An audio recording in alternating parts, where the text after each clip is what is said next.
యాదగిరిగుట్ట పట్టణంలోని ఎస్వీఎన్ పాఠశాలలో నిర్వహించిన బంగారు బతుకమ్మ వేడుకల్లో ప్రభుత్వ విప్ ఎమ్మెల్యే బీర్ల ఐలయ్య పాల్గొన్నారు. తర్వాత విద్యార్థులతో కలిసి బతుకమ్మ ఆడారు. ఈ కార్యక్రమంలో అధికారులు, పాఠశాల ఉపాధ్యాయులు, పట్టణ ప్రజలు పాల్గొన్నారు.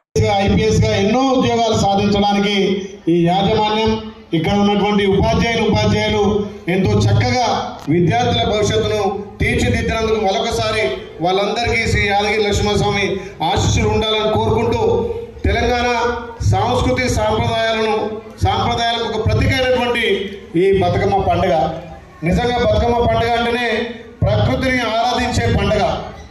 తీరొక్క పూలతోటి మా అక్క చెల్లెలు, మా తల్లులు, మహిళలు ఎంత గొప్పగానో ఎన్నో రోజుల నుంచి మన తాత తండ్రుల నుంచి ఉన్నటువంటి సాంప్రదాయమైన పండుగ ఈ బతుకమ్మ పండుగ.